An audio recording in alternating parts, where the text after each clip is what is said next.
The day Gorruk Mudborn rode into Ashford Crossing, every man, woman, and child in the village pressed themselves against the walls of buildings as though the wood itself might swallow them whole and keep them safe. He came alone, which was somehow worse than if he had come with a warband. A lone orc was unpredictable. A lone orc was desperate.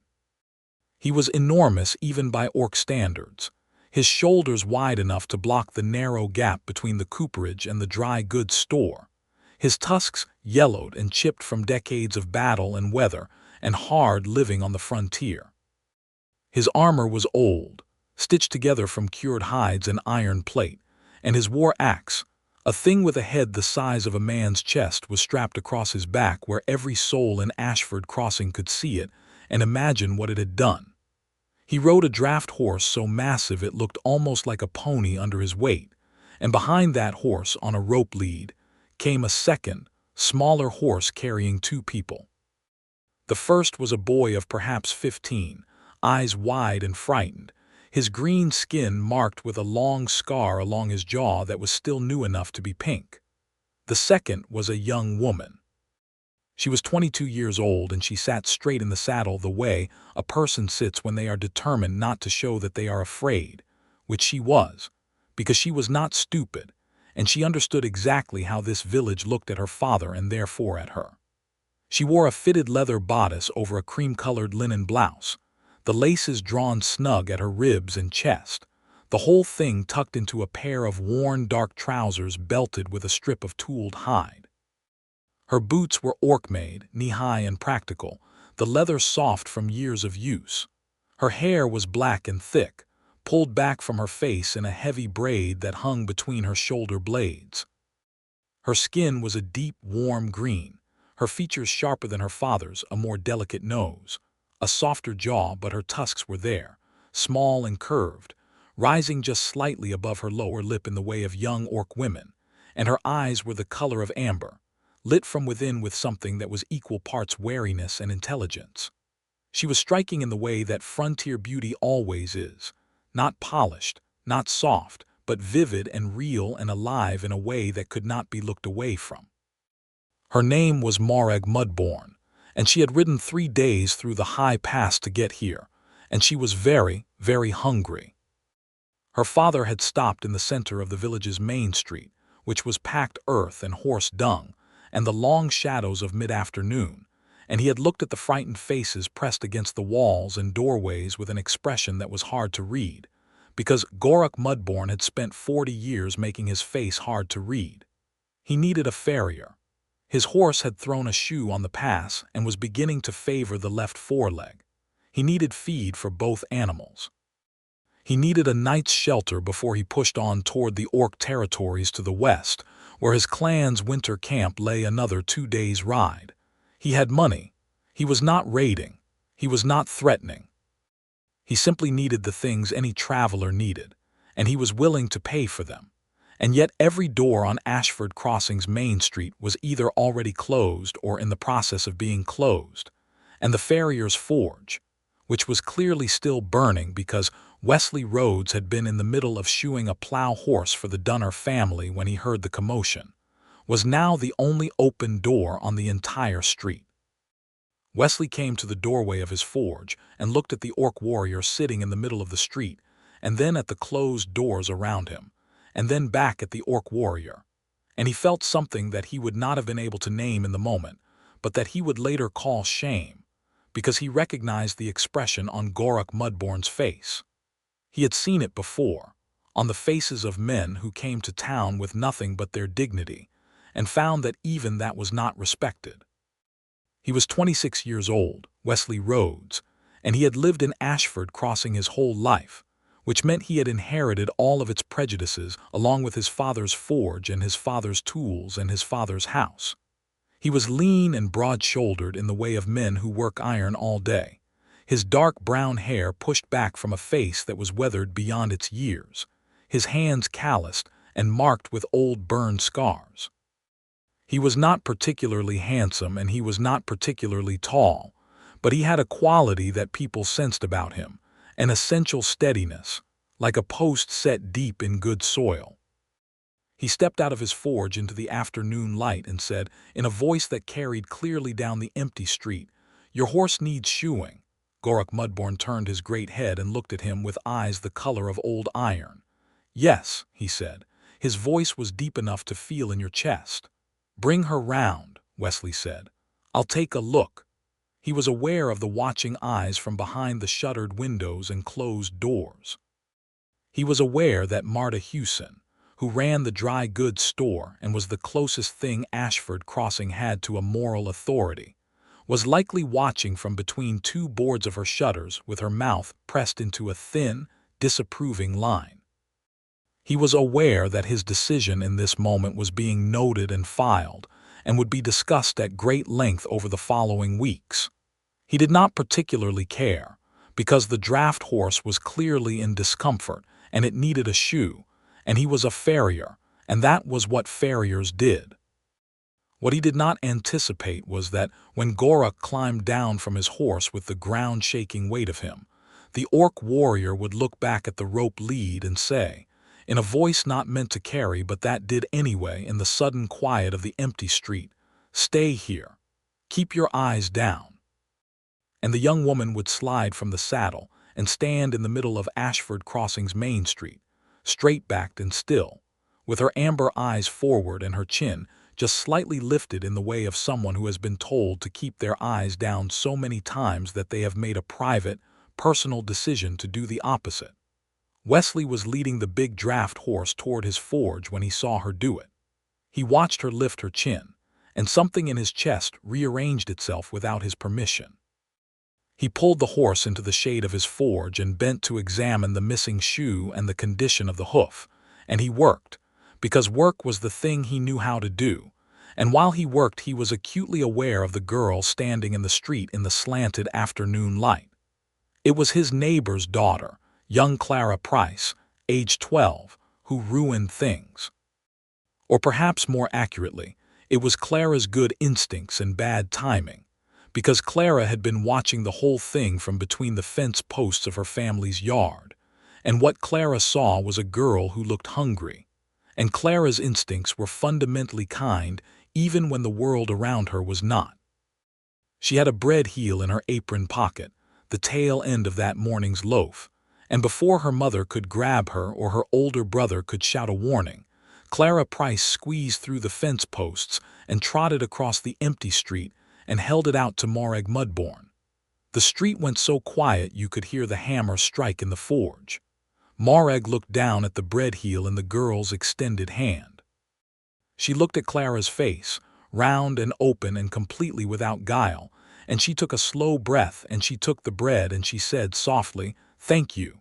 Clara beamed at her. "You looked hungry," she said, as though this were the most straightforward thing in the world. "Clara Price, you get back here right now." Her mother's voice came from behind the fence, tight with fear and fury. Clara gave Morag one more bright look and scurried back through the fence posts, and Morag ate the bread heel standing in the middle of the street, and Wesley Rhodes watched her from the doorway of his forge and felt that rearrangement in his chest happen again, deeper this time. He finished the shoe quickly, because he was good at his work, and when he came out to tell Gorruk the horse was done, the orc warrior had already paid Clara Price's mother triple the price of a bread loaf through the fence, pressing the coins into her unwilling hand with a firmness that left no room for refusal, his face expressionless and his dignity intact. And the woman had taken the money because 3 times the price was 3 times the price regardless of who was paying it. "What do I owe you?" Gorruk asked Wesley. Wesley named a fair price. Not a low price, because charity would have been an insult, and not a high price, because gouging would have been a different kind of insult, and Wesley understood the difference even if the rest of Ashford Crossing did not. Gorruk paid it without comment. He was turning to go when Wesley said, "There's a stable behind the cooperage. Belongs to a man named Aldous. He won't turn you away if I ask him. Your animals can rest through the night. There's a dry goods store." He paused. "She won't serve you herself, but she'll let me buy on your behalf if I go in first." Gorruk turned and looked at him for a long moment. The silence was heavy with the weight of the warrior's assessment, and Wesley stood in it without flinching, because there was nothing about his offer that he felt required defending. "Why?" Gorruk asked, not hostile, just direct in the way of someone who had learned that directness was the only way to cut through the noise. "Because you paid a fair price and your horse needed shoeing and you were going to sleep out in the cold otherwise," Wesley said. "That's all." Another long look. Then Gorruk said, "We accept." He introduced his son. The boy was Gorruk, 16, sullen with the particular sullenness of a young person who is tired and embarrassed and hungry all at once. And then he introduced Morag, and when he said her name, she met Wesley's eyes with those amber ones of hers, and she said, with a directness that clearly ran in the family, "I can speak for myself." "I know," Wesley said, and he meant it. She blinked just slightly, as though she had not expected that. He bought their supplies from Marta Hewson, who served him with tight lips and did not ask who the provisions were for. He negotiated the stable for them with Aldous, who was a broad, practical man of 60 who had fought in the border wars 20 years prior and had arrived at a complicated peace with the memories of it. And Aldous, to his credit, asked for the going rate and nothing more. He gave them his own lantern, which was better than the one Aldous kept in the stable, and he was turning to leave when Morag said, from where she was spreading a bedroll on the clean hay, "You did not have to do any of this." "I know," Wesley said again. "People here will talk badly about you because of it." He considered this. "People here already have plenty to say about me," he said. "One more thing won't make much difference." She looked at him with those amber eyes in the warm light of the lantern and said nothing, and he said good night and left, and he lay awake in his bed that night in his father's house thinking about the way she had lifted her chin in the empty street. In the morning they were gone. He had expected that. But on the anvil in his forge, weighted down with a heavy iron bolt, was a folded piece of leather, and when he opened it there was a message scratched into the inner surface with a knife point in a careful, unpracticed hand. The letters of a person who had learned to write from whatever was available and not from any formal schooling. "Thank you. Moragmudborn." He kept it. He did not know why he kept it. He put it in the box where he kept his important papers, and he thought about it sometimes when winter came and the forge was quiet. He thought about it quite a lot more than seemed reasonable, actually. 3 months passed.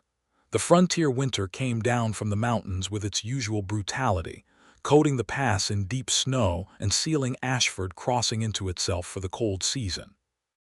Wesley worked the forge, shod horses, repaired wagon wheels and plow blades and the iron fittings of a dozen different farms, and he was content mostly, in the way that solitary men are content, not happy exactly, but settled with his rhythms and his work and his small life. He ate supper at Aldis's place twice a week, and he played cards at the tavern on Saturdays, and he did not think too much about the things he did not have, because thinking too much about the things you did not have was how you made yourself miserable on the frontier. But he did think about the leather note in his important papers box. Spring came like an argument, angry, and then suddenly relenting, the snow retreating up the mountain slopes in dirty sheets, and the road through the pass reopening in a muddy, treacherous rush. The first travelers through after the thaw were a pair of fur traders who stopped to have their wagon repaired, and Wesley listened to their news of the Western Territories with the professional interest of a man who needed to know which roads were passable and which were not. He heard that the Orc clans in the Western Hills had been having trouble, nothing new in that.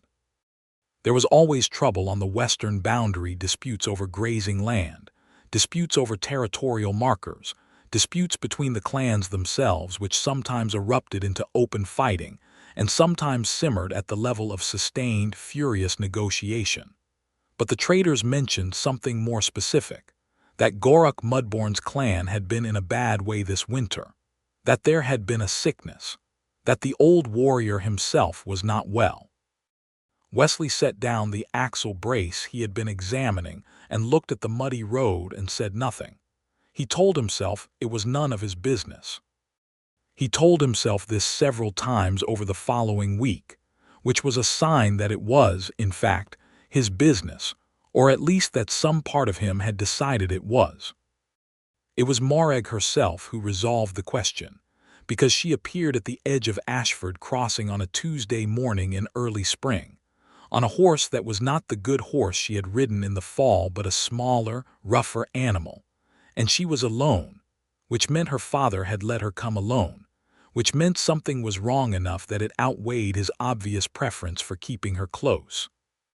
She was still wearing the same leather bodice and cream blouse, but the blouse had been laundered since he last saw her and her braid was neater, and she rode with the same straight-backed quality she had stood with in the street, except that now he could see, as she got closer, that there was something around the edges of her composure that was fraying. The amber eyes were tired. The set of her jaw was too deliberate. She rode to his forge because she remembered where it was, and she dismounted and tied her horse to the rail and stood in the doorway of his workshop and said, "Wesley Rhodes." He looked up from the hinge he was working on. "Gorruk Mudborn," he said. "Father is sick," she said. "He has a fever that has lasted 3 weeks. Our clan healer says it is a chest sickness. She says he needs a medicine they do not have. She described it to me. It comes from a plant that grows in your eastern valleys and the traders bring it through here. Feverwort extract," Wesley said. "Marta Hewson stocks it." "I have money," Morag said immediately. "I know," he said, and he was already setting down his tools and wiping his hands on the leather apron. "Come on." She followed him across the street toward the dry goods store, and he was aware of the heads turning, the conversation stopping, the particular quality of attention that a small frontier town generates when something is outside its expectations. He did not look at the watching faces. He went into the dry goods store, and Marta Hewson came up from behind the counter with the expression she reserved for situations she did not approve of, which was a wide range of situations, and she looked from Wesley to Morag in the doorway, and her jaw tightened. "I need 2 bottles of feverwort extract," Wesley said, before she could say anything. "And whatever else you carry for chest sickness. Elderbriar tonic if you have it." "Traveling through is she," Marta said, which was not a question. "Her father is ill," Wesley said. "She needs medicine. That's all that's happening here, Marta." Marta looked at Morag for a long, assessing moment. Morag met her gaze with those amber eyes and said nothing and did not look away. And eventually, Marta turned and retrieved the bottles from the shelf behind her, with the stiff efficiency of a woman doing something she disapproved of, but could not find a clear moral reason to refuse. Morag paid.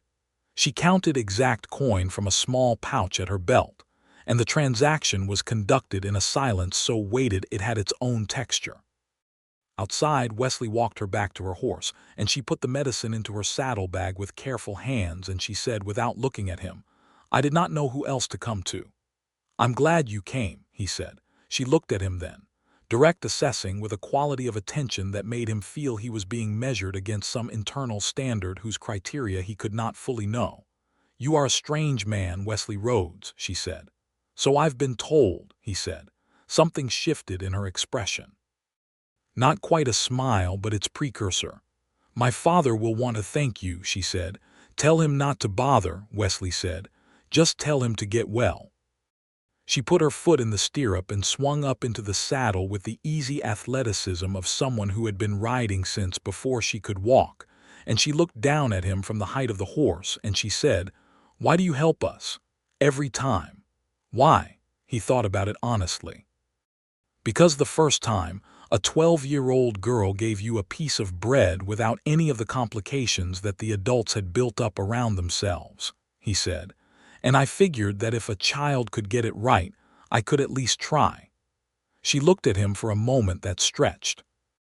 Then she touched 2 fingers to her brow in a gesture he did not know the meaning of, but that seemed important, and she turned her horse and rode back down the main street and out of Ashford Crossing, and the heads turned to watch her go, and Wesley went back to his forge, and the hinge he had been working on, and he held the shape of that almost smile in his mind for a long time after. The real trouble started in midsummer. It started with Aldous' stable burning down, which had nothing to do with orcs. It was a lantern kicked over by a spooked horse during a midnight thunderstorm, but which created a cascading problem, because the burned stable had been the only place in Ashford Crossing that would accept orc travelers overnight.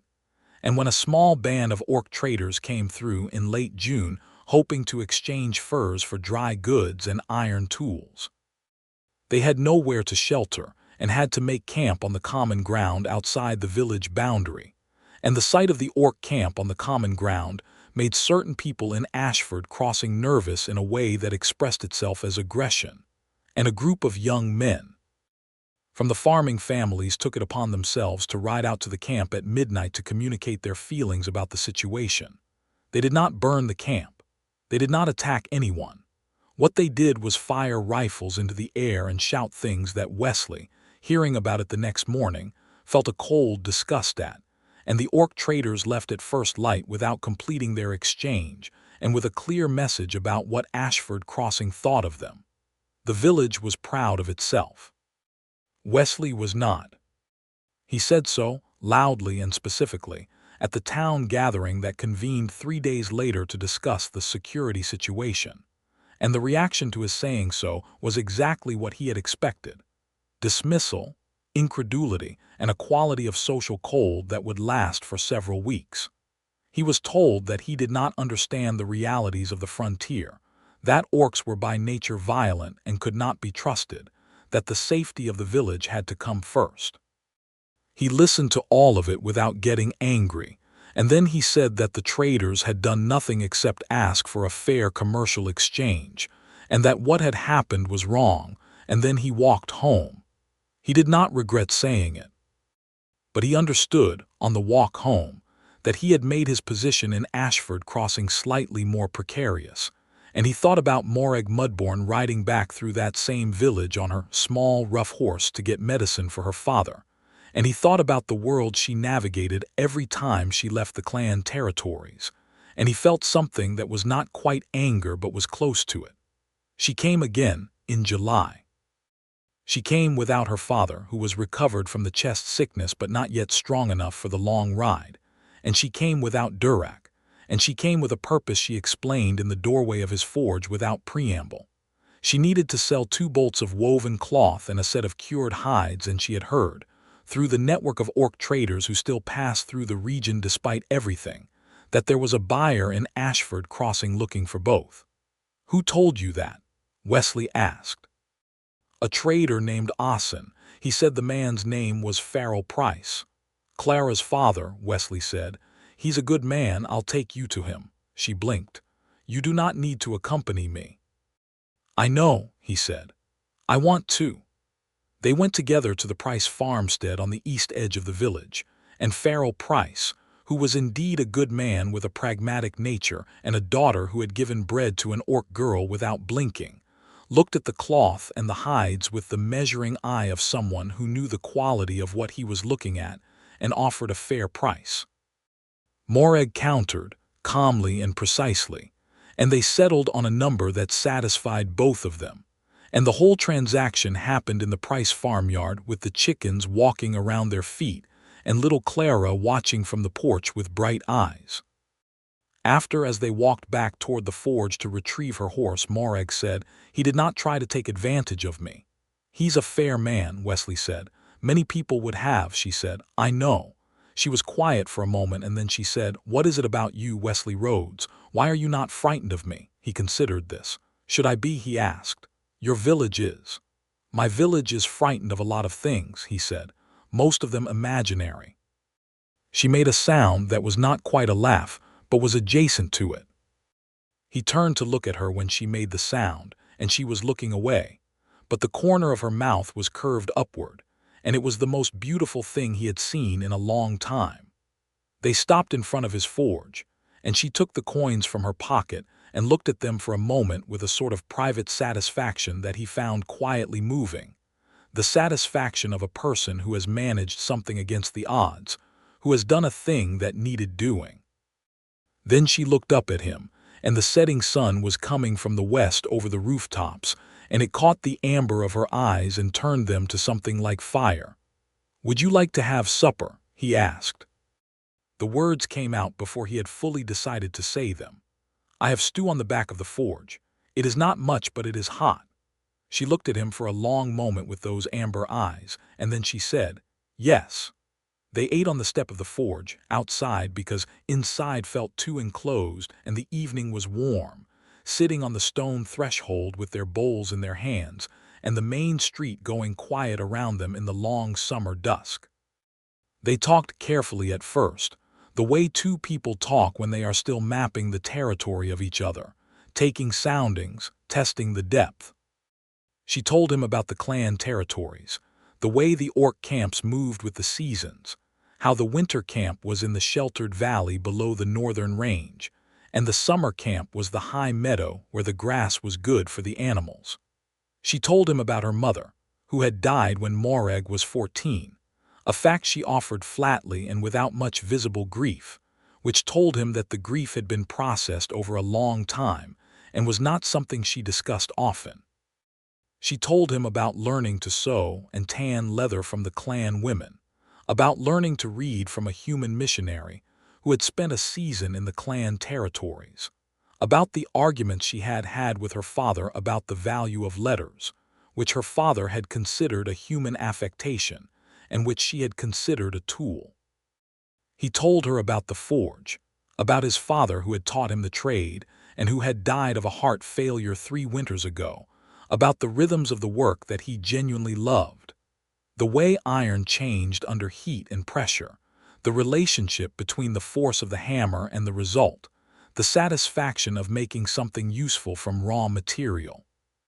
He told her about Ashford Crossing, its smallness and its prejudices and the things he valued about it anyway, because there were things he valued, the landscape, the familiar faces, the deep roots of a life lived in one place. She listened to all of it with the quality of attention she brought to everything, that focused, unguarded receptivity, and when they had scraped their bowls clean and the stars were coming out over the mountain ridge, she said, "You are lonely." He considered denying it. Then he said, "Yes." "So is everyone on the frontier," she said. "I think so," he agreed. She looked at the stars for a moment. "I should go," she said. "The road through the pass is easier by moonlight than by full dark." "Stay," he said, and then, because the word had come out faster than intended and carried more weight than he had meant to load onto it, he added, "There is the stable. Aldous is rebuilding it, but the frame is up and there is a roof and dry hay. You would be safe and warmer than on the road." She looked at him, reading him with that amber gaze. He met it steadily. "All right," she said. He walked her to the stable frame, which was rudimentary but sound, and he brought her a blanket from the house without making a thing of it, and he said good night and went inside, and he lay in his bed in the dark and thought about her voice and the sound that was not quite a laugh, and the way the firelight from the forge had caught the line of her jaw when they sat on the step, and he knew, with the clarity of a man who is honest with himself, that he was in serious trouble. She left in the morning with the pearl-colored light of very early day, and he was already at the forge when she came to say goodbye, and she stood in the doorway of the forge with her saddlebag over one shoulder, and she said, "Thank you, Wesley." "Morag," he said before she could turn to go. She stopped. "Come back," he said, "when you have reason to, or even when you don't." She looked at him for a long moment, and then she said, "I will think about it," which was not a no, and she left. She came back in August, and again in September, and by October the visits had a pattern every 3 weeks or so, sometimes for trade, sometimes ostensibly for trade, but in truth, he suspected, for the same reason he found himself watching the road when the 3 weeks were up, which was that they had found in each other something rare on the frontier, a person who made the world feel less solitary.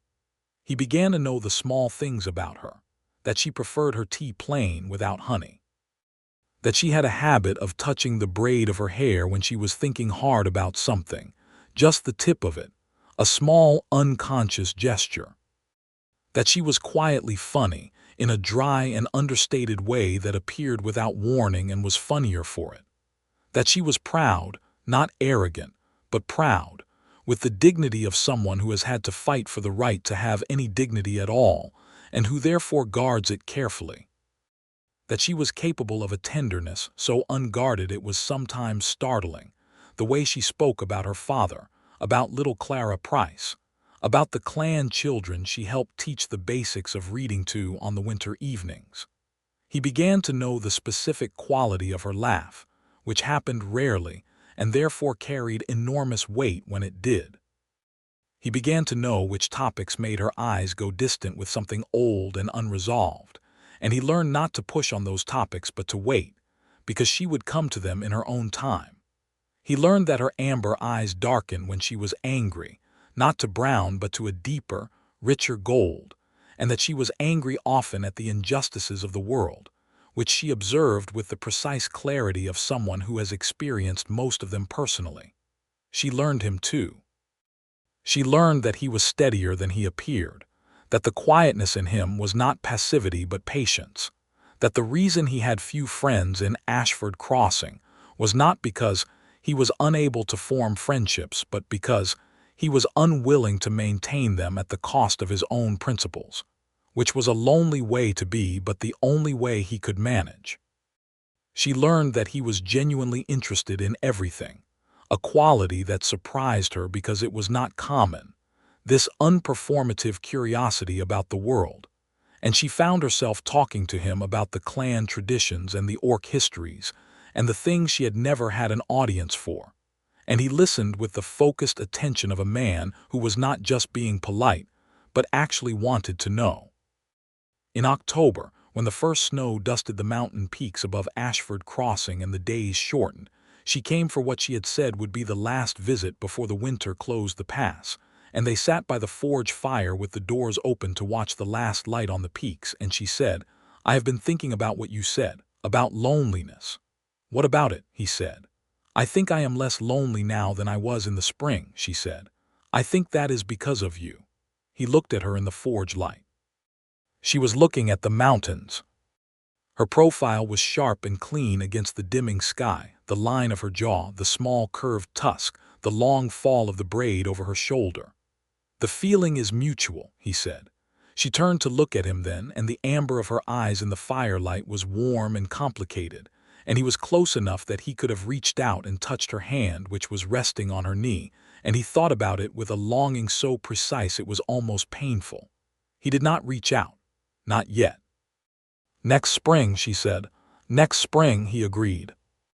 She left the next morning, and the winter came down with its full weight, and Wesley worked the forge through the cold months with a new shape in his chest, something warm and persistent, and he thought about next spring the way a person thinks about a destination when the road to it is long but certain.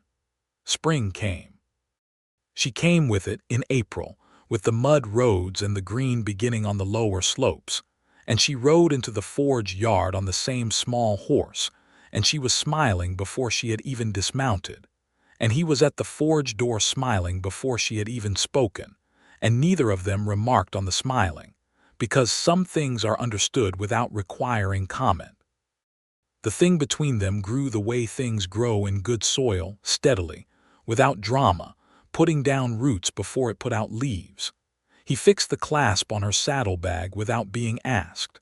She brought him dried herbs from the clan's summer meadow that she said were good for the cough he had in April, which cleared up by May. He carved a small wooden fitting for the knife handle she had cracked on the pass, because the clan's woodworker had died the previous winter, and no one had yet developed the skill to replace him. She sat beside him in the forge yard in the evening and read to him from a battered book she had acquired from a traveling merchant, because she had discovered that he could barely read, a fact he had been embarrassed about until she reacted to it with pragmatic matter-of-factness rather than pity, and the evenings of her reading to him became something he looked forward to with an intensity that was disproportionate to the activity and entirely proportionate to the company. In June, he held her hand for the first time. They had been walking back from the Price farmstead, where Farrell Price had become something of a reliable trading partner for Morag's cloth and hides, and the road was rutted from the spring rains, and she had caught her boot on a root at the edge of the track and stumbled, and he had reached out and caught her arm. And then, when she had steadied, her hand had moved from his steadying grip and found his hand, and she held it. Neither of them spoke. They walked the rest of the way back to the forge yard holding hands, and at the gate she squeezed his hand once before releasing it and going to her horse, and the pressure of her fingers in his palm stayed with him for the rest of the day with a physical immediacy that was startling. She did not come for 6 weeks after that. He told himself it was the summer distances, the clan's travel patterns, the logistics of the frontier. He believed it partially. He also stood at the road twice in those 6 weeks and looked west until the looking embarrassed him. When she came back in late July, there was something different about the visit from the first moment. She was not trading. She had not brought goods or coin. She had ridden 3 days on her own initiative, and she came to the forge in the long afternoon light, and she stood in the doorway with a look on her face that was the most unguarded he had ever seen it, all the careful composure set aside, and she said, "I have been trying to talk myself out of this." He set down the hammer. "Did it work?" he asked. "No," she said. He came toward her across the forge. He stopped close enough that there was very little space between them, and he looked at her, and she looked at him. And then he lifted his hand and touched her face, very gently, just the back of his fingers against her cheek, feeling the warmth of her skin and the subtle difference in texture from his own. And she closed her eyes for a moment, and when she opened them the amber was very dark and very warm. "I am not going to pretend I do not feel this," he said. "No," she said. "Neither am I," he kissed her. It was a careful kiss, tentative at the edges, and then she made a small sound against his mouth and leaned in, and it became something more than tentative, warm and certain and real, and his hand cupped her jaw and her hand found the front of his shirt, and it lasted long enough to be something fully recognized and claimed, not a question but an answer. When they pulled back they were both breathing a little differently, and the forge was very quiet around them. "I have been lonely for a long time," he said. "I had not realized how long until I met you." "I know that feeling," she said. He took both of her hands in his. She let him, looking down at their joined hands with the look of someone examining something they had not expected to find valuable and have discovered is. "I want you to stay," he said. "Not just this visit, I want you to stay." She looked up at him. "That is a very large thing," she said. "I know it is," he said. "And I know it is complicated. I know what the village thinks. I know what the clan will say. I know there are 100 reasons why this is not simple." He looked at her steadily. "None of that changes the fact that I mean it." She was quiet for a long time, long enough that the forge settled with a small crack of metal, and outside a horse went past on the road. "My father will need to be consulted," she said. "Of course," he said. He is not simple about things like this," she said. "I would expect not," Wesley said. "Tell me when to come to him and I will come." She squeezed his hands. "I will think about this," she said. "I need to think." "Take all the time you need," he said. She stayed that night in the rebuilt stable, which was now a proper building with walls and a real roof. And in the morning she rode west with her face set, and her braid over her shoulder and her amber eyes carrying something complicated and bright. And Wesley watched her go, and felt the warmth of the kiss still living in his chest like a coal that would not go out.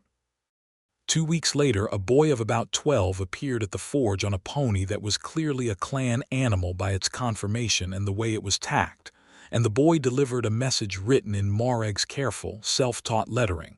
"Come. I have talked to him. Come when you are ready. M." Wesley closed the forge on a Thursday morning and packed a single bag and rode west on his good horse, the gray one he had traded a set of plow fittings for the previous winter, and he rode the 2-day road through the pass and down into the western territories with the mountains above him and the broad sky overhead, and his heart doing something in his chest that was equal parts terror and certainty. The clan's summer camp was in the high meadow she had described, a cluster of large hide tents arranged with the purposeful organization of a people who had been moving with the seasons for generations. There was a cook fire in the center with women working around it and children running between the tents and men sitting at the margins sharpening tools and repairing equipment. And every single head turned when Wesley Rhodes rode in on his gray horse, a human man alone in an orc clan camp. and the quality of attention he experienced was the most intense he had ever been the subject of. He kept his hands clearly visible and his pace steady, and his face as calm as he could manage, which was somewhat calm, and he looked for Morag. She appeared from the largest tent, and the sight of her walking toward him across the grass of the high meadow, straight-backed and amber-eyed and wearing the familiar leather bodice and cream blouse with her braid dark against her back, made something in his chest ache with a force that was almost physical. She stopped beside his horse and looked up at him. "You came," she said. "I said I would," he said. "Get down," she said. "He is waiting." Gorruk Mudborn was sitting outside his tent on a heavy wooden chair that had clearly been carried a long way because a man of his status did not sit on the ground for important meetings, and he looked at Wesley Rhodes with old iron eyes that had seen 40 years of the frontier and everything it contained, and he said without preamble, "She tells me you want her to stay with you." "Yes," Wesley said. "You are human," Gorruk said. "Yes," Wesley said. "Your village fears me," Gorruk said. "Not an accusation, a fact." "They do," Wesley said. "They are wrong to, but they do. I cannot change what they think.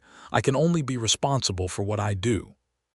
Gorruk looked at him for a long time with the focused assessment of a warrior who had survived 4 decades by reading people correctly. "You have no land," he said. "I have the forge and the house," Wesley said. "It is not much by most measures. It is mine, and it is stable, and it will be hers as much as mine." "She is the youngest," Gorruk said. "Her brother will one day lead the clan. She would have had a match within the clan, a warrior's tent standing." "I know," Wesley said. "I can't offer her standing in the clan. I can offer her a life that is her own. She would not be a warrior's second consideration. She would be the thing I build everything else around." Gorruk was quiet. Morag, standing to Wesley's left, was also quiet, but he could feel the weight of her attention on both of them. "You know what your village did," Gorruk said. "To the traders on the common ground, the midnight riders, you know about that." "I know," Wesley said. "I said publicly that it was wrong. I cannot speak for the whole village, but I can tell you what I said." Gorruk leaned forward slightly, his great hands on his knees. "If she goes with you," he said, "and your village turns on her if they make her life a burden, you will bring her back to me. You understand? She is not cast out. She is not abandoned to your world. She comes home if your world becomes too much." "Agreed," Wesley said, "without question." Gorruk studied him for another long moment. Then he said, "Morag makes her own choice. I do not give her away. She is not mine to give." A pause. "But I do not oppose it. That is what she needed to know." He stood, which was a significant event in terms of the amount of air it displaced, and he looked at his youngest daughter with an expression that was the most unguarded thing Wesley had yet seen on that hard face. Something that was paternal and proud and worried and loving all at once. And he said, in the Orc tongue, something that made Morag's amber eyes go bright with something that was not quite tears but was close. She answered him in the same tongue, quietly and with a firmness that seemed to satisfy him, and then Gorruk looked back at Wesley and nodded once, with the weight of a man whose nod means something real, and he went back into his tent. The clan around them exhaled collectively. Morag turned to Wesley. The brightness was still in her eyes. "He gave you his more complicated blessing," she said. "What does that mean?" "It means he thinks you are probably not an idiot, but he is reserving judgment," she said, and the dry humor in it broke some of the tension that had been building in Wesley's chest, and he laughed, a full and genuine laugh, and she looked surprised and then pleased, and then she was smiling too, the full smile this time, the real one, and he thought it was the most extraordinary thing he had ever seen. He stayed in the clan camp for 3 days. He slept in a spare tent that the clan's women set up for him, with a pragmatic efficiency that suggested they had already accepted the situation regardless of their private opinions. And he ate at the communal fire, and was subjected to the scrutiny of about 40 orc men, women, and children who had clearly been briefed on his presence, and were processing it in a range of ways from cautious welcome to polite hostility to fascinated curiosity. He bore all of it with the patience that Morag had once identified as his defining characteristic. and he helped where he could. He fixed 2 broken axle fittings on the clan's wagons, because a farrier's skills translated to anything iron, and the act of making himself useful in a practical way did more for his standing in the camp than any words could have. On the second evening, he and Morag walked out to the edge of the high meadow where the grass fell away into a long slope down to the valley, and they sat on a rock outcropping in the cooling air with the whole western range spread before them in the last gold of the day. And she leaned against his shoulder, and he put his arm around her, and they sat like that for a long time without speaking, which was one of the things he had come to love most about being with her. The way silence between them was not empty but full. "Are you afraid," she asked eventually. "Of what?" he said. "Of what comes next, of what it will be like." He considered it honestly. "I'm afraid of failing you," he said. "Of the village making it too hard and you deciding it is not worth it. I'm not afraid of the life itself." She lifted her head from his shoulder and looked at him in profile. "I'm afraid of being wrong," she said. "Of choosing this and finding that the world is too much against it." "It will be some of both," he said. "The world against it and us together anyway." She looked at him for a long moment, amber and gold in the setting light. Then she turned and kissed him, not carefully this time, fully and deliberately, and he held her in the cooling evening above the western valley, and he understood, with a clarity that sometimes only the most important moments bring, that this was the beginning of the actual story of his life. She rode back to Ashford Crossing with him. She brought everything she had, which was not much: the bedroll, the saddlebags, the small knife with the wooden handle he had carved, the battered book she had been reading to him. It was enough. It was everything she needed. The ride through the pass took 2 days, and they camped the night at the high point of the pass, where the wind came through the gap in the peaks with a cold clarity, and the stars were enormous overhead. He built a fire and they cooked dried meat and ate it, and she sat close to him on the ground by the fire, inside the shelter of his arm. And after a while the fire burned low and the cold pressed in, and they arranged the bedrolls together for warmth, which was practical and also was not only practical.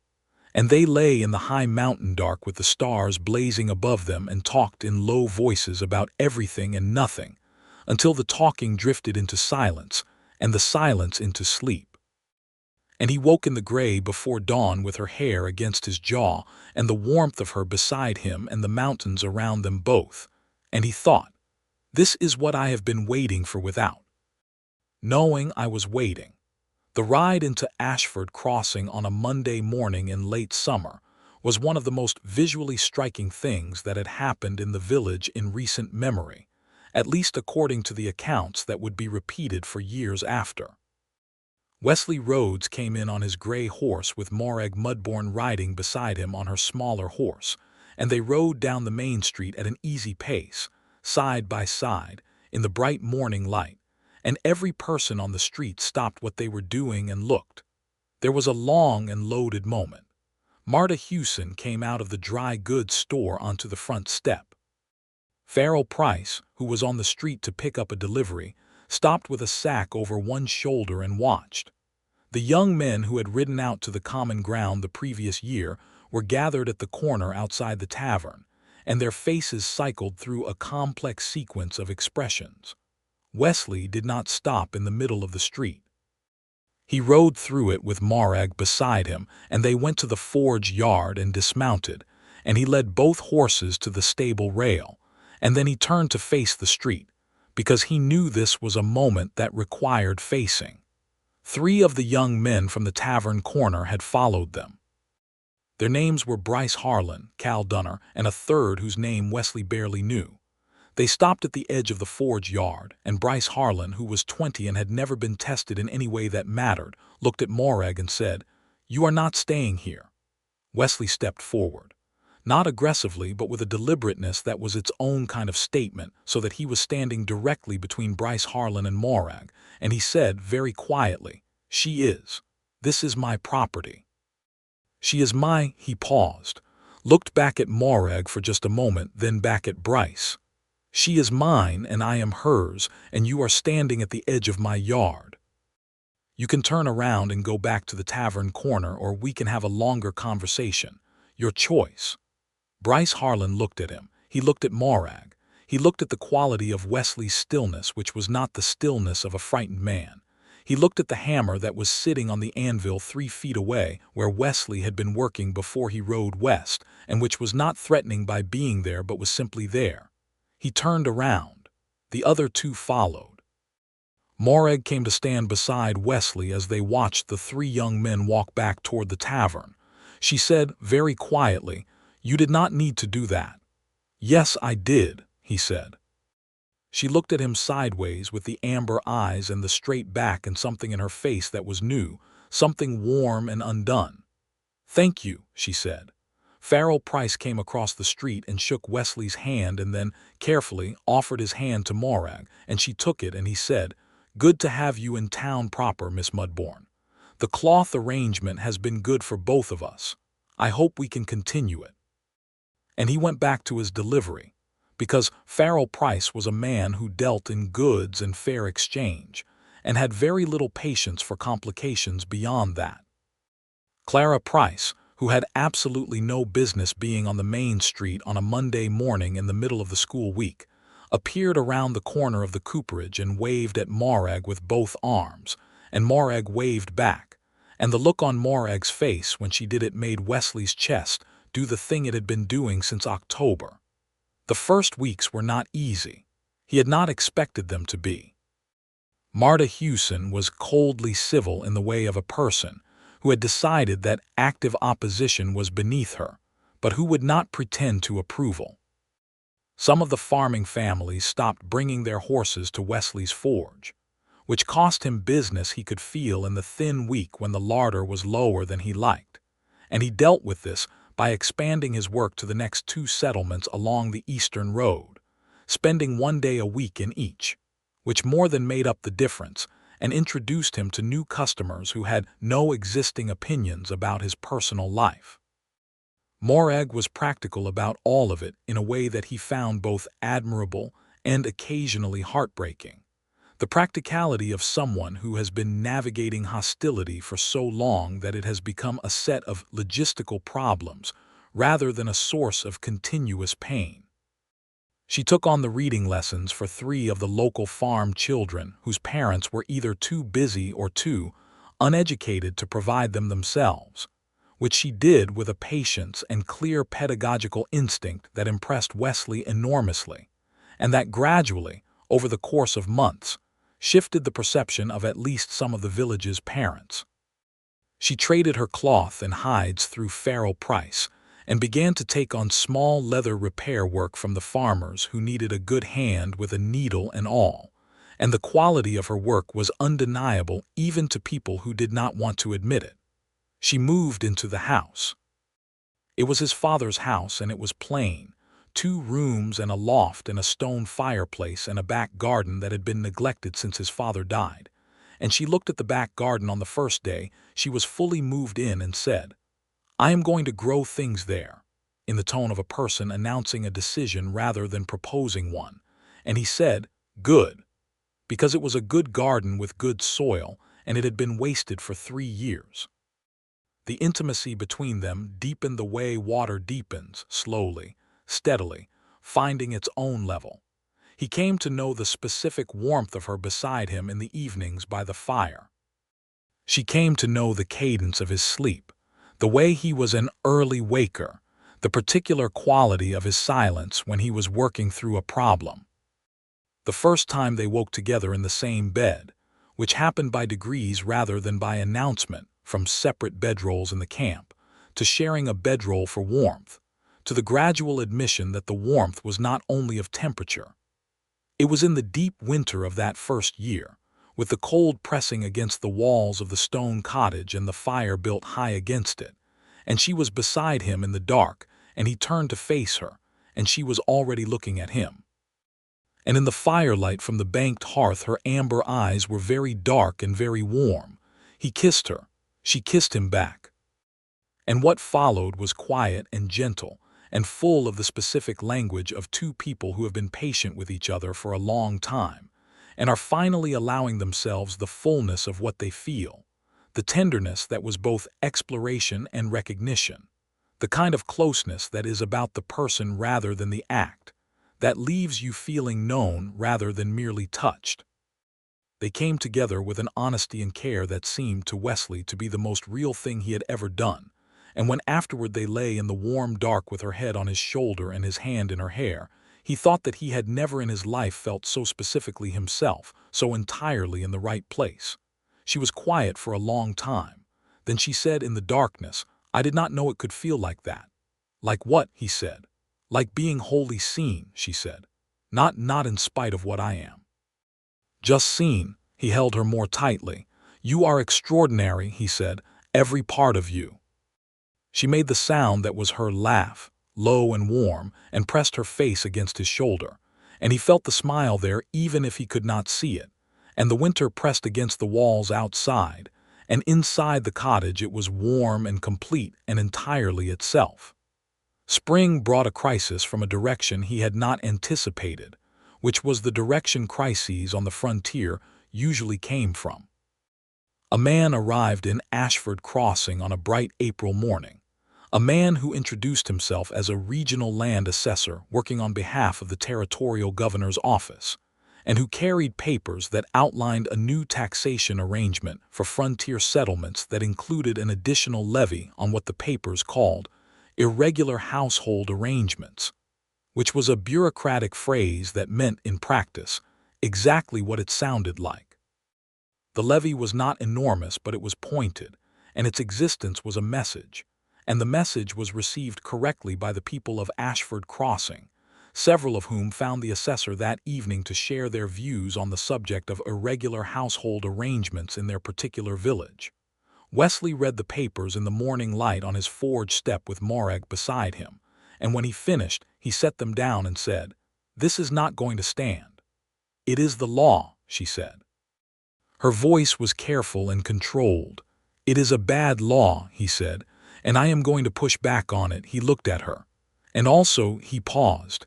He had been thinking about this for some time. He had been waiting for the right moment, which had, he now understood, arrived. "I would like to ask you a different question, one that makes the levy irrelevant." She looked at him with those amber eyes reading him.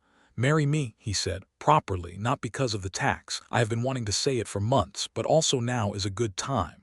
The corners of her mouth moved slowly into the full smile, the real one. "The timing is a little strange," she said.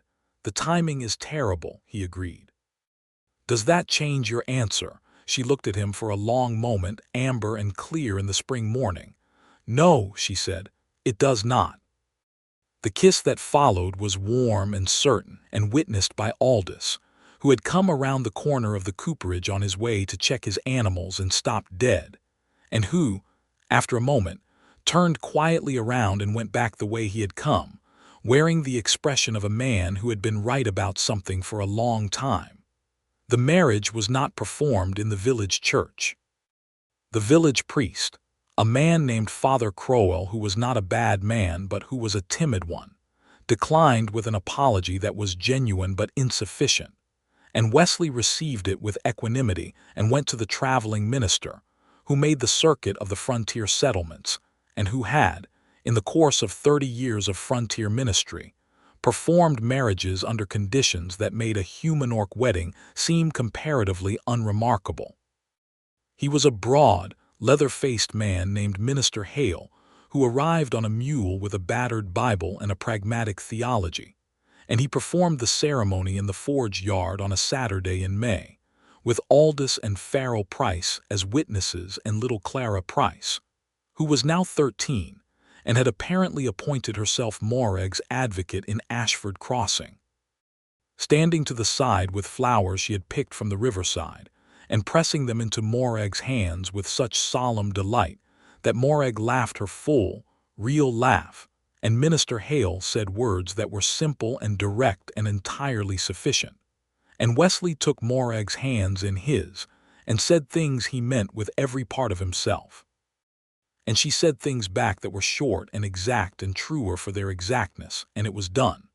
Gorruk Mudborn had been sent word and had sent back, through the trading network, a package containing a beautifully made iron knife with a carved bone handle, an orc wedding gift of significant meaning, the clan's equivalent of a blessing, and a note in his son Durak's better handwriting, because Gorruk himself had never learned letters that said, "Protect her. I am watching." Wesley put the note next to the leather message from the autumn 2 years prior in his box of important papers. What he did not expect was that Gorruk would come himself. But he did, one morning in late May, 3 weeks after the wedding, appearing at the edge of Ashford Crossing on his enormous horse with the war axe on his back, and the whole village pressing itself against walls and doorways exactly as it had the first time, except that this time Morag came out of the cottage in her leather bodice and cream blouse with her braid over her shoulder. And when she saw her father, she walked through the empty street to meet him with the straight-backed certainty of a woman who has chosen her own ground and knows it. Gorruk dismounted, which took a moment and produced a small ground vibration, and looked at his daughter, and then he looked at the cottage, and then he looked at the forge, and then he looked at Wesley, who had come to stand beside Morag, and then he looked at the village pressing itself against its walls, and he said, in the carrying voice that had silenced battles, "Which of you has given my daughter trouble?" The street went completely silent, the kind of silence that has a pulse. "No one needs to answer that," Wesley said quickly. Gorruk looked at him. Something in the old warrior's face shifted, almost imperceptibly, toward something that was not quite approval but was in the family of it. "Show me what you have built," he said. Wesley showed him the forge, the cottage, the back garden where Morag had planted an ambitious grid of vegetables that were already showing green. He showed him the stable. He introduced Aldous and Farrell Price, both of whom shook the great warrior's hand without audible difficulty, which Wesley noted with private gratitude. Gorruk walked through the space in silence, examining things with the eye of a man who has assessed territory his entire life, testing the quality of the stonework and the soundness of the roof and the thickness of the cottage walls. At the end of the tour they stood in the back garden, Gorruk and Wesley, with Morag a few feet away deadheading something in her vegetable beds, and Gorruk said, "You have done well." "I am trying to," Wesley said. "She is happy," Gorruk said. "Not a question." "You can ask her," Wesley said. Gorruk almost smiled. It was the most expression Wesley had seen from him. "I am asking you," he said, "because you would know. You would see it if you are the kind of man I think you are." Wesley looked at Morag kneeling in the garden with her braid over one shoulder, pulling dead blooms with the efficient tenderness she brought to every task, her amber eyes focused on the plants, one hand reaching out to feel the stem of something before she pinched it off. "She is," he said, "not because everything is easy, but she is happy." Gorruk was quiet for a moment. Then he said, "Good," and it was the simplest word and the most complete sentence. He stayed for 2 days, which was 2 days of maximum tension in Ashford Crossing, with the war axe on the great warrior's back and the village watching from a cautious distance. On the morning of the second day, Marta Hewson came to the forge yard. Wesley saw her coming and felt his shoulders tighten, and then Marta walked up to where Morag was sitting on the step mending a harness and said, in a stiff but genuine voice, "Your husband has been a good member of this community for his whole life, and I have not made things easy. I am saying so because it is the right thing to say." Morag looked up at her from the step. Then she said, "I appreciate you saying it."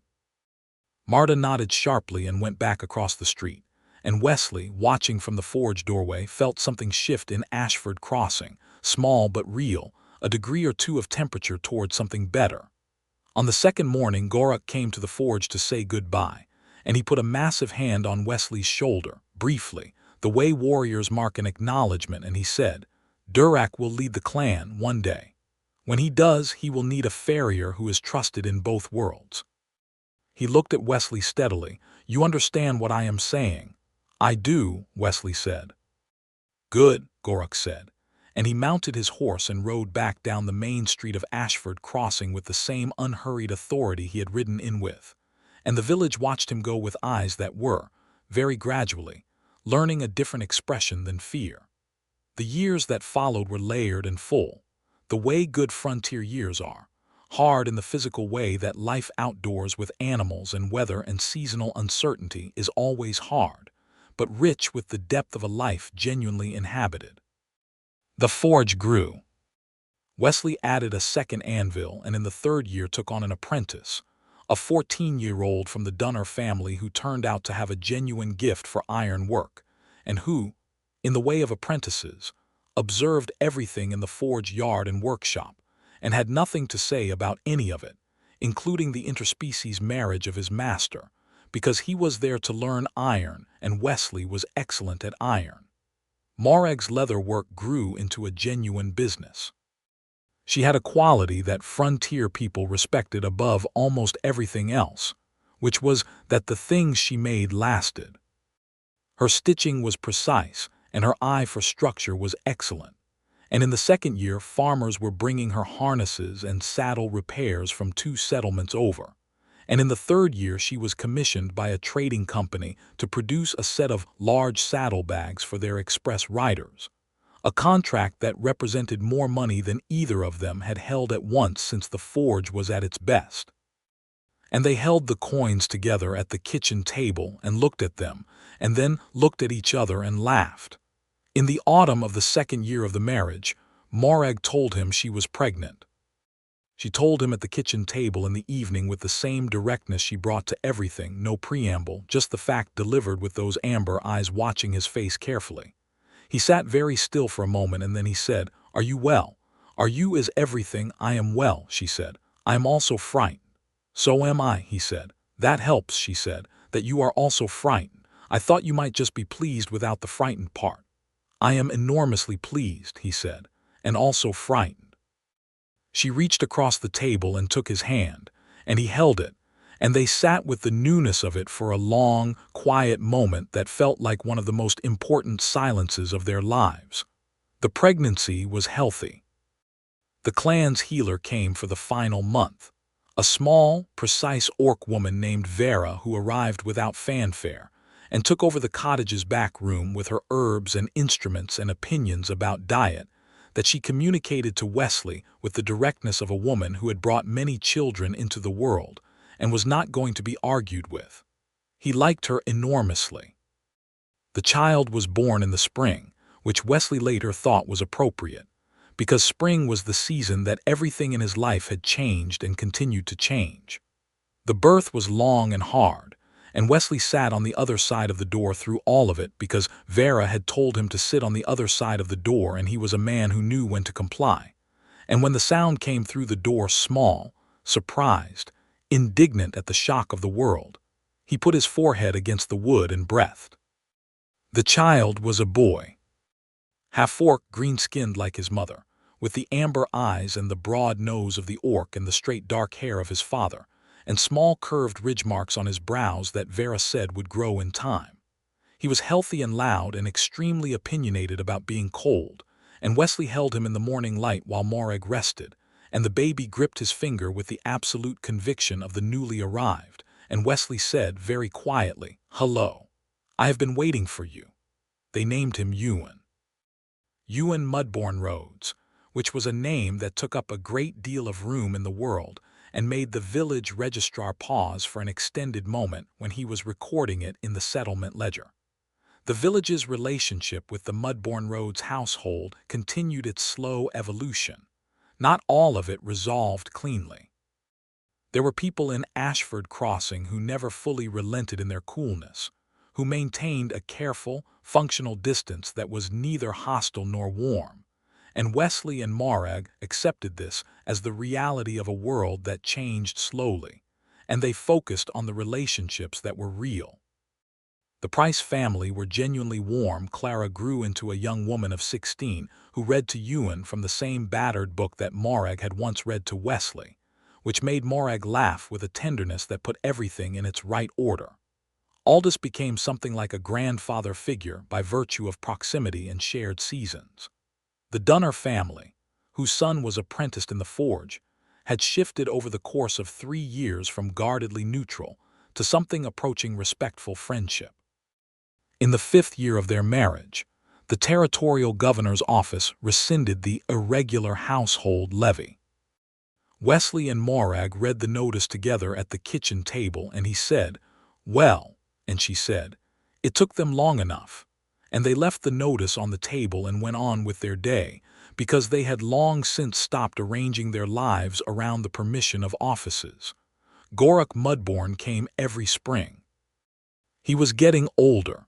The chest sickness of 4 years prior had taken something from his lungs that he had never quite recovered, and the long ride through the pass was harder each year.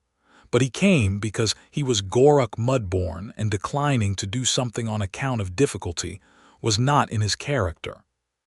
He came and he sat in the forge yard and held Ewan with a gentleness completely inconsistent with his appearance, and he talked to Wesley with the gradually expanding trust of a man who has been watching for years and has finally allowed himself to conclude that his assessment was correct. In the 6th year, Morag told him again, at the kitchen table in the evening. He was faster to respond this time. He came around the table and held her properly without the pause, and she held him back, and neither of them were as frightened this time, because they had done this before and they knew now that they could. The second child was a girl. She came into the world much faster than Ewan had, which Vera said was the way with second children, and she was smaller and louder and deeply golden-eyed, with skin that was the warm olive of something between green and human brown, and she looked at the world from the first moment with an expression of comprehensive interest that made Morag laugh through her exhaustion. They named her Senna Mudborn Rhodes, which the registrar wrote down without pausing this time. Gorruk held Senna on his next visit and looked down at her with the expression he always wore when something had moved him past his ability to maintain his face, which was an expression that most people who knew him at a distance would not have believed possible on that face, and he said, in a voice that was slightly gruff, "She looks like her grandmother." Morag looked at her father over the baby's head. "Does she?" she said very softly. "Around the eyes," Gorruk said. And that was all he said about it, and it was enough. Wesley was 34 when Senna was born, and Morag was 30, and the forge was the most successful business in Ashford Crossing, and the back garden produced more vegetables than 2 people and 2 children could eat, and so the surplus went to Aldous and the Prices, and occasionally to the community when the harvest was poor. The house had been extended, a proper room added for the children, the loft converted to a workroom for Morag's leather business, a covered workspace added to the forge yard where Wesley's apprentice, who was now 20 and genuinely skilled, could work in the rain. The life they had built was not without difficulty. There were still moments of coldness in the village, still moments when Morag came home with a careful face, and he knew without asking that someone had said something that required her to spend the walk home putting her composure back in order. There were still moments when he saw Ewan, who was 4 and wildly social, approach a group of village children only to be edged away by a set of parental hands, and it cost him something each time that he absorbed without giving it a larger form than it deserved. They talked about these things in the evenings, honestly and without dramatizing them, because they were both people who preferred to look at a thing clearly rather than pretend it was different from what it was. But there was also the morning when he came into the kitchen and found Morag at the table teaching Ewan his letters. The boy sprawled on the bench with his tongue between his teeth in concentration, and the amber light of early morning on both of them. And the sight was so simple and so complete that he stood in the doorway for a moment just to hold it before announcing himself. There was the evening when Farrell Price and his family came for supper, and the table was full of voices, and the fire was high, and Senna fell asleep in Clara Price's arms, and the ordinary rightness of it was almost unbearable to look at directly. There was the autumn when Gorruk Mudborn came through the settlement for the first time as a fully adult orc man, the clan's war leader with his father beginning to step back from leadership, and he sat in the forge yard with Wesley and drank tea with the stiff formality of a young man trying to conduct a significant conversation, and he said, "My father wants me to tell you that the arrangement he spoke of, the farrier in both worlds, he meant it. I mean it too." You have a place in both worlds, Wesley Rhodes, your work and your family. Wesley looked at the young orc man across the yard, at the new dignity in him and the residual awkwardness of youth not yet fully shed, and he said, "I am honored. Tell your father I am honored." Gorruk nodded with the gravity of a man carrying important words back to an important person. Then he said more quietly, "He is not well. This winter was hard on his chest." Wesley looked at Morag's window, where the lamplight showed her silhouette working at her leather table in the loft. "I know," he said. "She knows." Gorruk came one last time in the following spring. He was 63 years old, which was old for an orc warrior who had spent 4 decades in the field, and the ride through the pass had taken him 4 days instead of 2. And when he arrived at the forge yard, he dismounted slowly, and Morag came out of the house and went to him without speaking and put her arms around him, which she had not done in front of Wesley before. And the enormous warrior stood with his daughter in his arms in the bright May morning, with his eyes closed, and his great face entirely still. And Wesley took the children inside, and gave them something to occupy their hands, and looked out the window at the 2 of them in the yard, and he felt the weight of the moment. With a particular and private reverence, Gorruk spent a week. He was weaker than the previous year, but he was entirely himself. His mind was sharp, and his humor was dry, and his dignity was complete. He spent long evenings telling Ewan stories from the clan's history, which Ewan absorbed with an avidity that was matched only by his questions, which were many and specific, and Gorruk answered all of them with the patience of a man who has found an audience worthy of the material.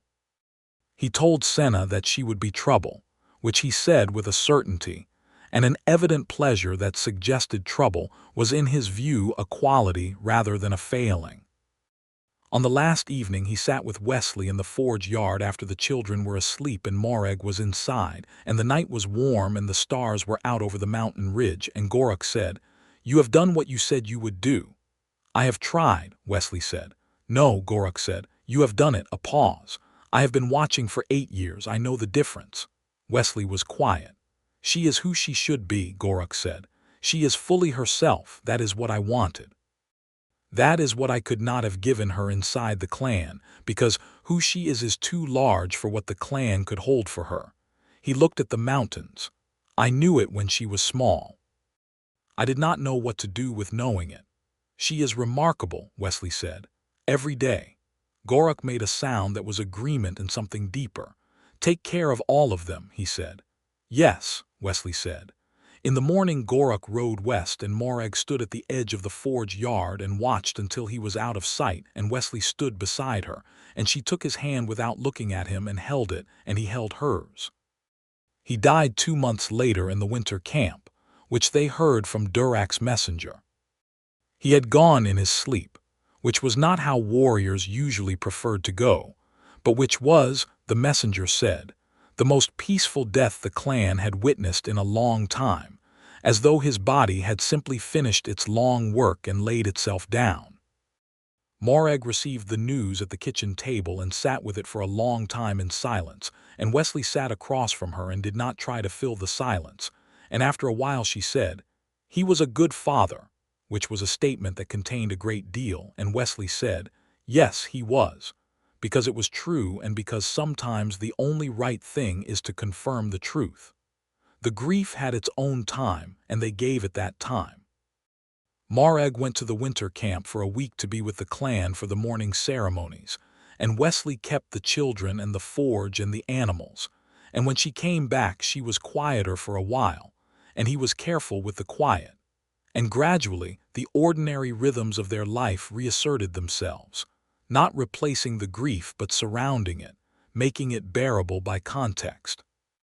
Ewan was 6 when his grandfather died, and he asked Wesley about it with the directness of children, which is its own variety of the Mudborn directness.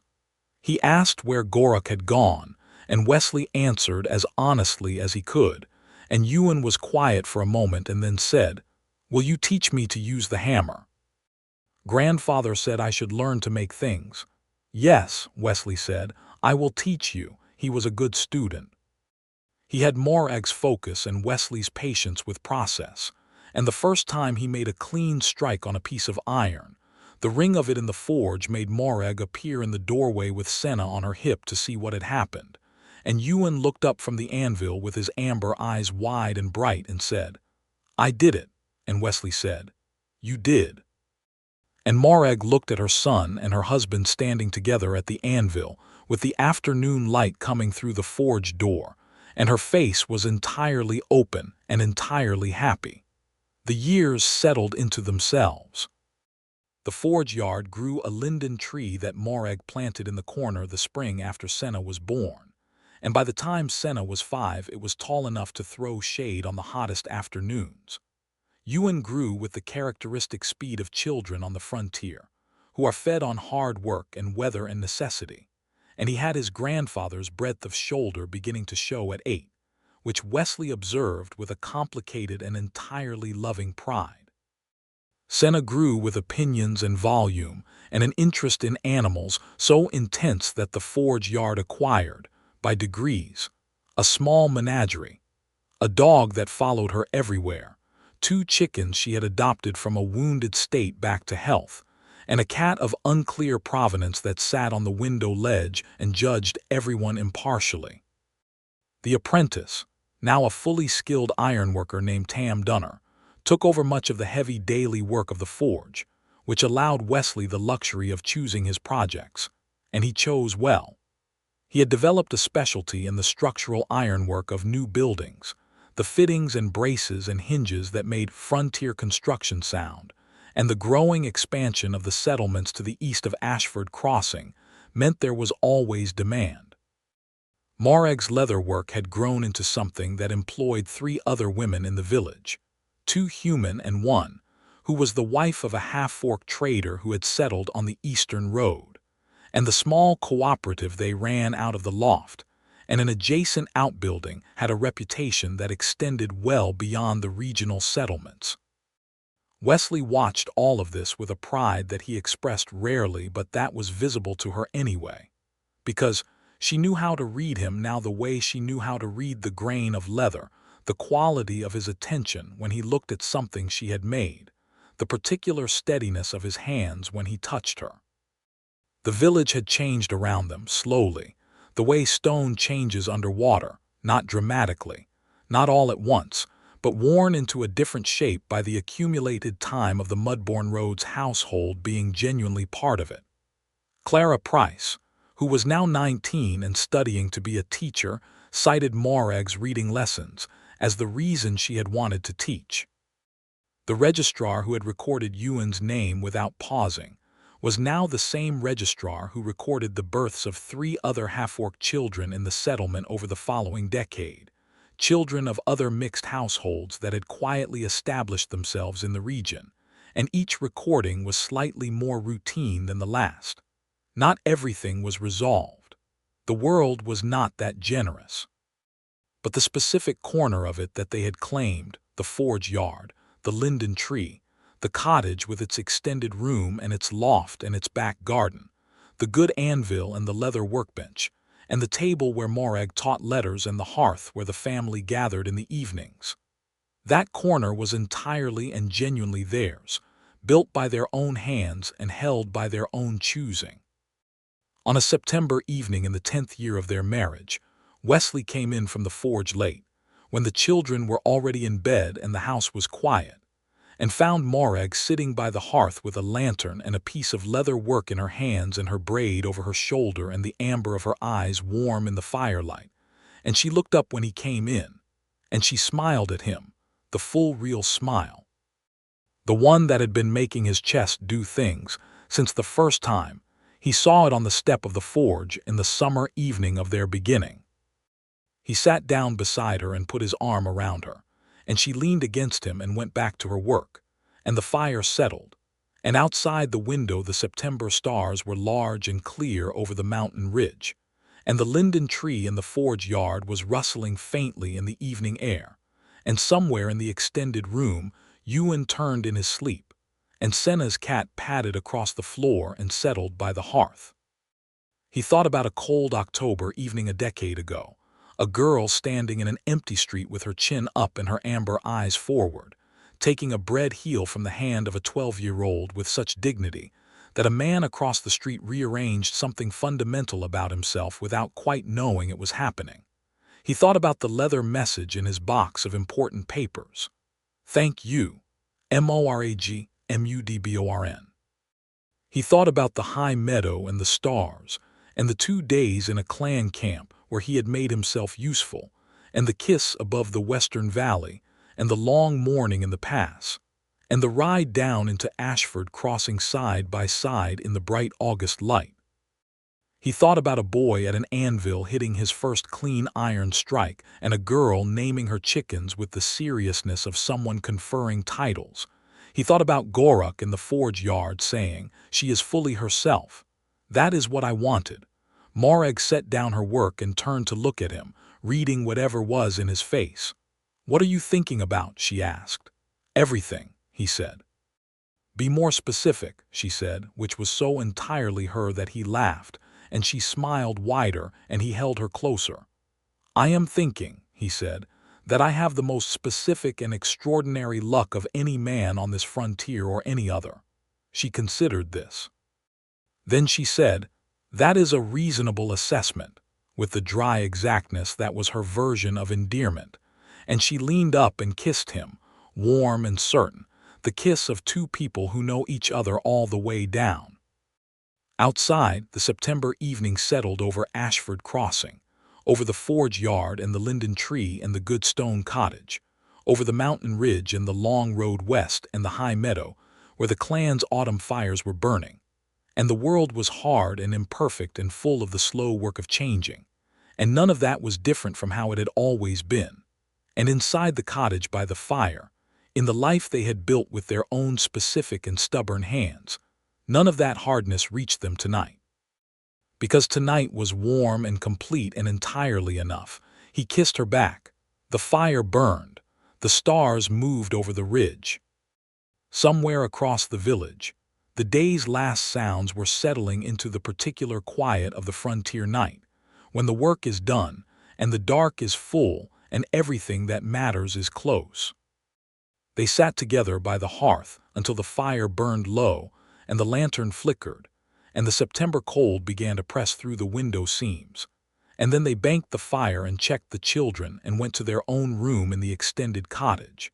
And the night closed over Ashford Crossing with its usual final, absolute silence. And in the house at the edge of the forge yard, in the life they had made from nothing more and nothing less than the decision to see each other clearly and act on what they saw, Gorruk Mudborn and Wesley Rhodes slept in the warmth they had built together, and it was enough, and it was everything, and it was theirs.